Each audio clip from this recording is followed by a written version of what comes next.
क्या आपने कभी सोचा है कि साल 01010001 से पहले की दुनिया कैसी थी, जब ना तो कोई कैलेंडर था ना ही कोई घड़ी थी। तब लोग समय को कैसे मापते थे, उन्हें कैसे पता चलता था कि कब कौन सी फसल बोनी है और कब कौन सी फसल काटनी है। इंसानों के इतिहास में एक वक्त ऐसा भी था जब इस धरती पर कोई तारीख नहीं थी, ना साल था ना महीना। फिर भी कुछ लोग जानते थे कि कौन सा दिन शुभ है और कौन सा दिन सबसे भयानक। और क्या आपने कभी सोचा है कि कैलेंडर में एक साल 365 दिनों का ही क्यों होता है और साल में 12 महीने ही क्यों होते हैं? इस सवाल का जवाब इतना आसान नहीं, क्योंकि इस सवाल का जवाब विज्ञान और प्राचीन सभ्यताओं की जड़ों में छुपा है। इस वीडियो में हम समय में पीछे चलेंगे, बहुत पीछे, वहाँ जहाँ ना कोई कैलेंडर था न कोई तारीख, जहाँ समय को देखा नहीं जाता था बल्कि महसूस किया जाता था। क्योंकि ये सिर्फ समय की कहानी नहीं है, ये इंसान की सोच, उसकी कल्पना और उसके अस्तित्व की कहानी है। और एक चेतावनी, इस वीडियो में आप जो कुछ भी जानने वाले हैं वो शायद आपकी आज की समय की सोच को पूरी तरह से बदल दे। नमस्कार दोस्तों, मैं हूं श्याम तोमर, स्वागत करता हूं आपका इस वीडियो में। एक सवाल जो इतिहासकारों से लेकर वैज्ञानिकों तक किसी के पास उसका पूरा जवाब नहीं है। सवाल ये नहीं है कि इंसान ने घड़ी कब बनाई, सवाल ये है कि जब घड़ी नहीं थी तो तब समय चलता कैसे था। कल्पना कीजिए, आपकी आंख एक ऐसी दुनिया में खुलती हैं जहां कोई तारीख नहीं होती, कोई सोमवार नहीं, कोई नया साल नहीं और ना ही घड़ियां या कैलेंडर। आपको नहीं पता आज कौन सा दिन है या यहां तक कि साल कौन सा है। तो आपके लिए वो दुनिया कैसी होगी? आप अपनी यात्रा या कोई मीटिंग कैसे प्लान करोगे? आप अपना जन्मदिन कब मनाओगे? आप नए साल का जश्न कब मनाओगे? आप ये कैसे तय करोगे कि कब आपको कोई त्योहार मनाना है? लेकिन जब आप अपने आसपास के लोगों को देखते हो तो आप देखते हो कि फिर भी लोग जी रहे हैं, खेतों की बुवाई कर रहे हैं, भविष्य की भविष्यवाणियां कर रहे हैं, युद्ध की तारीख तय कर रहे हैं। अब सवाल ये उठता है कि जब 1 जनवरी 0001 भी नहीं आया था तब इंसान समय को कैसे समझता था? उनके पास कोई डिजिटल घड़ी नहीं थी, लेकिन वे फिर भी जान लेते थे कि कब कौन सा त्योहार मनाना है। कैसे? क्या उन्होंने सितारों से बात की थी या कोई और रहस्यमय तरीका था जिससे वे वक्त को पकड़ पाते थे? कुछ लोगों का मानना है कि हमारे पूर्वजों के पास कोई छुपा हुआ ज्ञान था जिसे वक्त के साथ खो दिया गया। क्या हम उस ज्ञान को वापस खोज पाएंगे? क्या कभी आपने ये महसूस किया है कि घड़ी की टिक टिक असल में आपकी रूह पर एक कैद है? हम सोचते हैं कि हम समय को मापते हैं, लेकिन क्या सच ये नहीं कि समय हमें मापता है? हम मानते हैं कि समय की शुरुआत 1 जनवरी 0001 से हुई थी, लेकिन वो सिर्फ वो पल था जब इंसानों ने उसे बांधने की कोशिश की थी। असल में समय उससे बहुत पहले श्वास ले चुका था, पर उसकी भाषा कोई नहीं जानता था। हजारों साल पहले जब इंसान आसमान की ओर देखते तो उन्हें कुछ बदलाव महसूस होते, जैसे रात में चांद का दिन प्रतिदिन छोटा या बड़ा होना, दिन में सूरज का एक दिशा से निकलकर दूसरी दिशा में अस्त होना, रात में तारों की स्थिति का बदलना। आसमान में होने वाले ये बदलाव कुछ और नहीं बल्कि समय की अनुभूति थे। ऐसा पहली बार था जब उन लोगों ने समय को पहचानने और उसे जानने की कोशिश की थी, लेकिन सवाल ये था कि वो इस वक्त को कैसे बांधें। अब उसे चाहिए था कोई ऐसा तरीका जिससे वो इस वक्त को छू सके, उसे स्थिर कर सके और उसके अनुसार चल सके। और यहीं से शुरुआत हुई इंसान के पहले टाइम मशीन की, जिसे आज हम घड़ी बोलते हैं। वो कोई धातु की घड़ी नहीं थी, ना ही कोई कंपास, वो थे महज पत्थर। आप सोच रहे होंगे कि पत्थर वो कैसे समय को माप सकते हैं, लेकिन इसका जवाब और भी अजीब है। प्राचीन सभ्यताओं ने ऐसे विशाल पत्थरों को खड़ा किया जिन्हें किसी दिशा में नहीं बल्कि सूरज की परछाई के हिसाब से लगाया गया था। हर दिन सूरज अलग कोण से निकलता था और जैसे जैसे दिन बीतते तो पत्थरों की परछाई भी बदलती जाती। लेकिन साल के एक खास दिन वो परछाई ठीक उसी बिंदु पर गिरती थी जिस पर हजारों किलो के वो पत्थर रखे गए थे। आप इसे क्या कहोगे, एक संयोग या किसी रहस्य की कुंजी? ब्रिटेन का स्टोनहेंज दुनिया का सबसे प्रसिद्ध प्राचीन कैलेंडर है जिसके द्वारा उन्होंने समय को मापने की कोशिश की थी। ब्रिटेन की एक खुली जमीन पर खड़े हैं विशाल पत्थर जो एक गोल घेरा बनाए हुए हैं, और वो पत्थर बस यूं ही नहीं रखे गए बल्कि उन्हें बहुत सोच समझ कर रखा गया था। हर साल 21 जून को सूरज ठीक उन्हीं पत्थरों के बीच से निकलता है और 21 दिसंबर को वहीं डूबता है। ये था उनका तरीका मौसम और समय को मापने का। कोई घड़ी नहीं, कोई कैलेंडर नहीं, बस सूरज और पत्थर। साल 2022 की एक स्टडी के मुताबिक स्टोनहेंज में लगे बड़े पत्थर शायद साल के 365 दिनों को दर्शाते हैं, बिल्कुल एकदम हमारे आज के कैलेंडर की तरह। इसमें हर एक पत्थर एक दिन या सप्ताह को दर्शाता है। शायद यही पत्थर उनके लिए समय बताने वाले पहरेदार थे। तो अगली बार जब आप स्टोनहेंज की तस्वीरें देखें तो उसे सिर्फ पत्थरों का ढांचा मत समझिए। ये एक प्राचीन वैज्ञानिक चमत्कार था, एक अद्भुत कैलेंडर जो समय को पत्थरों में कैद करता था। लेकिन क्या आप जानते हैं कि भारत में भी ऐसे कई स्थान हैं जहां सूर्य के साथ जुड़ा हुआ गणित हजारों साल पहले इस्तेमाल किया गया था। भारत में मंदिर केवल पूजा के स्थान नहीं थे बल्कि वे समय के केंद्र थे। आपको क्या लगता है कि कोणार्क का सूर्य मंदिर सिर्फ पूजा के लिए बना था, या फिर वो एक प्राचीन टाइम मशीन था जो समय और साल दोनों गिन सकता था? समंदर की लहरों से कुछ किलोमीटर दूर उड़ीसा में एक मंदिर है जिसे लोग सूर्य देव का रथ बोलते हैं। कोणार्क का सूर्य मंदिर इस तरह से बना है कि साल के 2 विशेष दिनों पर सूर्य की किरणें उसके गर्भगृह में ठीक उसी तरह प्रवेश करती हैं जैसे कोई वैज्ञानिक प्रयोगशाला में प्रकाश को नियंत्रित करता है। सूर्य देव के रथ में 12 पहिए, 7 घोड़े और एक रहस्य जो सदियों से छुपा हुआ है। हर पहिया साल के 12 महीनों को दर्शाता है और हर पहिए में 8 तीलियां हैं जो एक दिन के 8 पहरों को बताती हैं। आपको बता दूं कि जिस तरह से आज हम समय को घंटों में मापते हैं, उसी तरह प्राचीन भारत में हमारे पूर्वज समय को पहरों में मापते थे। अब सुनिए एक कमाल की बात, इन पहियों पर सूरज की छाया गिरती है और इससे दिन का समय मापा जा सकता है। जिस समय दुनिया घड़ी बनाना भी नहीं जानती थी, उस समय हमारे पूर्वज पत्थरों से समय को पढ़ रहे थे। ये कोई कला नहीं थी बल्कि ये विज्ञान था, और वो भी हमारे ही देश की जमीन पर। ये सिर्फ कला नहीं थी, ये टाइम इंजीनियरिंग थी। कल्पना कीजिए कि आप 5000 साल पहले के किसी कबीले में हैं। आप जवान हैं और आपको बताया गया है कि जैसे ही सूर्य की परछाई उस तीसरे पत्थर को छूती है तभी अगली ऋतु शुरू होगी। कोई घड़ी नहीं, कोई मोबाइल अलर्ट नहीं, बस एक परछाई, और उस पर आपकी पूरी सभ्यता का भविष्य निर्भर करता है। अब सवाल ये आता है कि प्राचीन समय में पत्थर भी समय की भाषा बोलते थे, लेकिन क्या वो भाषा आज भी जीवित है, या हमने उस ज्ञान को खो दिया है और अब हम सिर्फ मशीनों पर ही भरोसा करने लगे हैं? जब प्राचीन मानव ने पहली बार आकाश की ओर देखा तो उसने महसूस किया कि कुछ है जो रोज बदलता है। हर रात चांद एक नया रूप धारण करता, एक पतली रेखा से लेकर एक चमकते गोले तक, और फिर धीरे धीरे मिट जाता।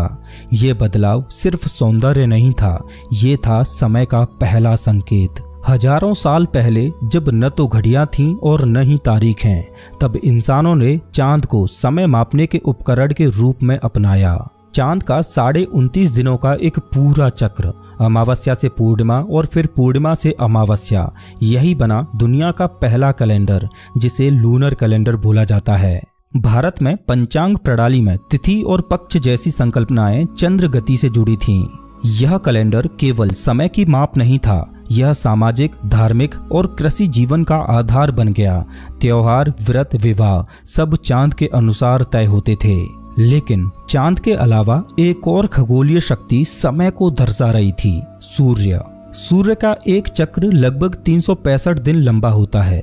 वो स्थिर था, सटीक था। यही कारण था कि मिस्र और रोमन सभ्यताओं ने सौर कैलेंडर को अपनाया।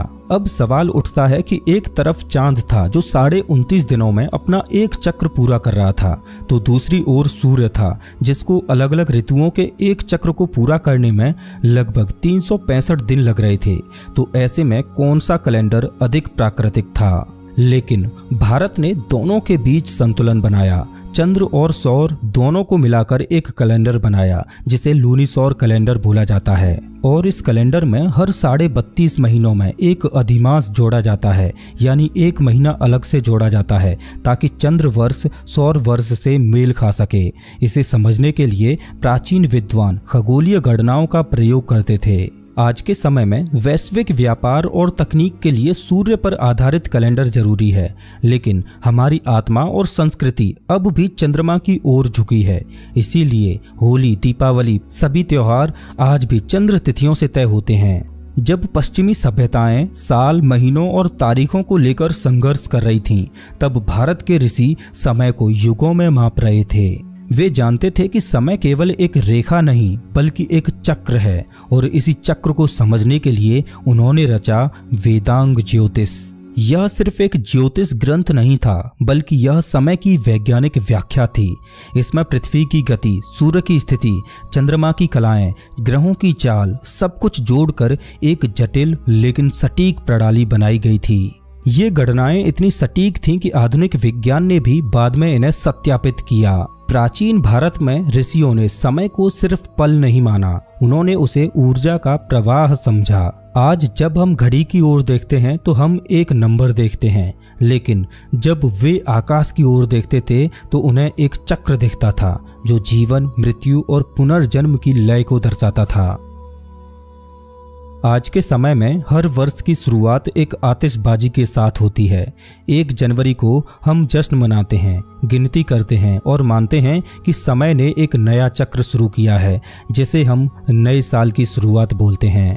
लेकिन क्या आपने कभी ये सोचा है कि ये तारीख आखिर आई कहाँ से? दरअसल 46 ईसा पूर्व में, यानी 1 जनवरी साल 0001 से 46 साल पहले जूलियस सीजर ने देखा कि रोमन कैलेंडर अराजकता में था। खेती के समय गड़बड़ा रहे थे, धार्मिक आयोजन बिगड़ रहे थे।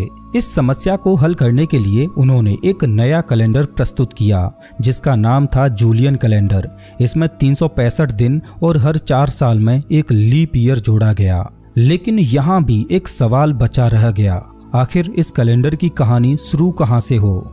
मजेदार बात यह है कि सन 0000 जैसा कोई साल कभी था ही नहीं। सीधा 1 ईस्वी यानी 1 जनवरी साल 0001 को जूलियन कैलेंडर का प्रारंभ माना गया, जिसे ईसा मसीह का जन्म वर्ष कहा गया। और इस कैलेंडर में जनवरी के महीने को साल का पहला महीना माना गया। लेकिन ऐतिहासिक रिकॉर्ड्स बताते हैं कि ईसा का जन्म भी शायद इस कैलेंडर के लॉन्च होने से 4 से 6 साल पहले हुआ था। तो क्या ये सिर्फ एक धार्मिक धारणा थी जिसे पूरे संसार का कैलेंडर बना दिया गया? सदियों तक ये जूलियन कैलेंडर चलता रहा, लेकिन 1500 वर्षों में उसमें 10 दिन का अंतर आ गया था और अब जरूरत थी इस कैलेंडर में सुधार करने की। पोप ग्रेगरी 8 ने इसे ठीक करने के लिए ग्रेगोरियन कैलेंडर लागू किया, जिसमें अक्टूबर 1582 में उन्होंने इतिहास से सीधे 10 दिन हटा दिए और 4 अक्टूबर के बाद सीधा 15 अक्टूबर आ गया। और तब से लेकर आज तक हम इसी कैलेंडर को इस्तेमाल कर रहे हैं।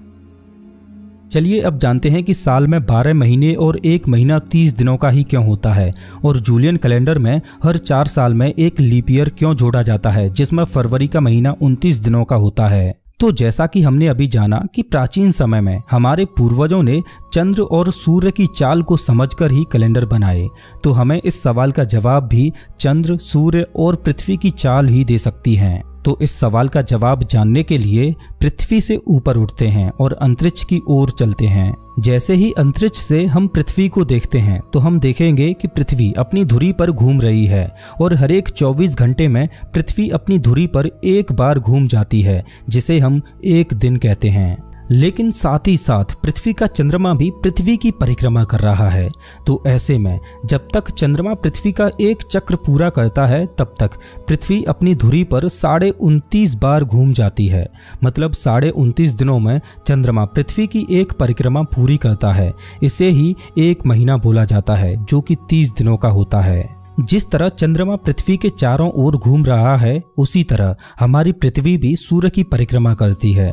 और जब तक हमारी पृथ्वी सूर्य की एक परिक्रमा पूरी करती है, तब तक पृथ्वी अपनी धुरी पर 365 बार घूम जाती है और चांद तब तक पृथ्वी की 12 परिक्रमा पूरी कर लेता है। इसी वजह से एक साल 365 दिनों का होता है और साल में 12 महीने होते हैं। लेकिन एक मजेदार बात यह है कि पृथ्वी सूर्य की एक परिक्रमा करते समय 365 दिन से 1/4 और ज्यादा घूम जाती है और 4 सालों में पृथ्वी पूरा एक दिन एक्स्ट्रा घूम लेती है। तो इस अतिरिक्त दिन को कैलेंडर में मैनेज करने के लिए 4 साल में एक बार लीप ईयर को जोड़ा गया, जिसमें फरवरी का महीना 29 दिन का होता है। आपको बता दूं कि हिंदू कैलेंडर, जिसे पंचांग बोला जाता है, वो चंद्र की चाल पर आधारित है, जो 29.5 दिन में अपना एक चक्र पूरा करता है और एक साल में 12 चक्र पूरे करता है। उस हिसाब से पंचांग कैलेंडर में एक साल 354 दिन का होता है। लेकिन सूर्य का एक साल 365.25 दिन में पूरा होता है। तो चंद्र कैलेंडर को सौर कैलेंडर के साथ मेल खाने के लिए उसमें हर एक 2.5 से 3 सालों में एक महीना अधिक जोड़ा जाता है, जिसे अधिक मास भी बोला जाता है। और ये भी बिल्कुल लीप ईयर की तरह ही है, जिसमें एक दिन नहीं बल्कि पूरा एक महीना ही जोड़ा जाता है। आज हम मॉडर्न टेक्नोलॉजी के साथ ये गणनाएं भली भांति कर सकते हैं, लेकिन सोचकर देखिए कि हमारे पूर्वजों ने हजारों साल पहले बिना किसी आधुनिक तकनीक के ये गणनाएं की थीं। इससे आप अंदाजा लगा सकते हो कि हमारे पूर्वजों के पास हजारों साल पहले भी खगोल विज्ञान का कितना गहरा ज्ञान रहा होगा। समय, जो कभी ऋषियों के लिए ब्रह्मांड की धड़कन था, वो अब एक कागज पर दर्ज नंबर बन गया है। हमने उसे इतना बांधा कि हम भूल गए कि समय बाहर से ज्यादा भीतर से चलता है। तो जब अगली बार आप घड़ी देखें या कैलेंडर पर 1 जनवरी को नया साल लिखें, तो एक पल ठहरिए और सोचिए कि क्या आप सच में समय को महसूस कर रहे हैं या सिर्फ किसी और के बनाए सिस्टम का हिस्सा बन गए हैं। समय कभी शुरू नहीं हुआ था और शायद कभी खत्म भी नहीं होगा। उसकी असली भाषा अब भी सितारों में छुपी है, चांद की चाल में, सूर्य की गर्मी में और आपकी धड़कनों में। 1 जनवरी 0001 बस एक तारीख थी और ये कोई नया कैलेंडर नहीं था। भारत में पंचांग जूलियन कैलेंडर के लॉन्च होने से हजारों साल पहले ही बन चुका था, जो आज भी उतना ही सटीक है जितना हजारों साल पहले सटीक था। समय की कहानी 1 जनवरी 0001 से पहले भी चल रही थी और आज भी चल रही है। बस सवाल ये है कि क्या आप उसे सुन पा रहे हैं या आप समय को बांधते बांधते उसी में खो गए हैं, या आप भी अपने समय का इंतजार कर रहे हैं। अपना टाइम आएगा। दोस्तों, अगर आपको ये वीडियो पसंद आया हो तो इसे लाइक जरूर करें, ताकि ऐसे ही और वीडियोज बनाने के लिए मुझे मोटिवेशन मिले।